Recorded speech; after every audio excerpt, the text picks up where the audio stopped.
সারা দেশের মানুষ এই গণতান্ত্রিক উত্তরণের প্রক্রিয়ায় বেগম খালেদা জিয়ার দিক নির্দেশনা কিংবা তার উপস্থিতিকে গভীরভাবে উপলব্ধি করে।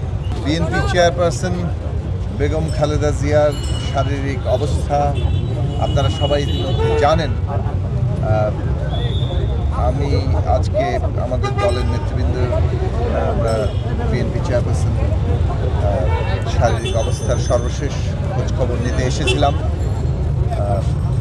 তাঁর যারা চিকিৎসক আছেন, বিশেষত বিএনপির স্থায়ী কমিটির সদস্য ডক্টর জাহিদ ভাই আছেন, সাথে ডক্টর শাহাবুদ্দিন সেখানে যারা সার্বক্ষণিকভাবে তার চিকিৎসা তদারকি করছেন।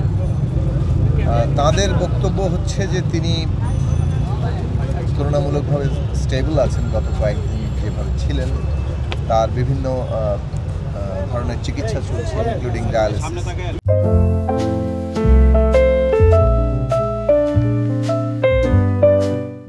এই মুহূর্তেই তার ডায়ালিসিস চলছিল।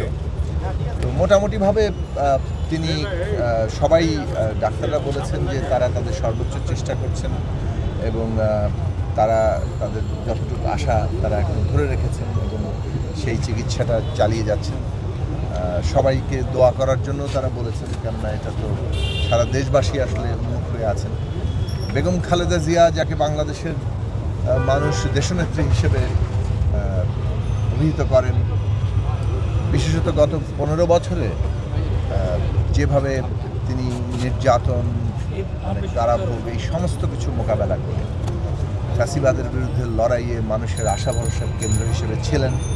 তিনি একটা নতুন উচ্চতায় গিয়েছেন। তিনি সাবেক প্রধানমন্ত্রী, বিএনপির চেয়ারপারসন, স্বৈরাচার বিরুদ্ধে লড়াই করেছেন, সেগুলো তো আছেই। কিন্তু গত 15 বছরে তার লড়াইয়ে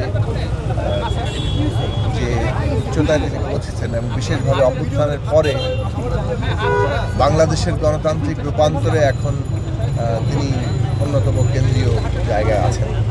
ফলে সারা দেশের মানুষ এই গণতান্ত্রিক উত্তরণের প্রক্রিয়ায় বেগম খালেদা জিয়ার দিক নির্দেশনা কিংবা তার উপস্থিতিকে গভীরভাবে উপলব্ধি করে।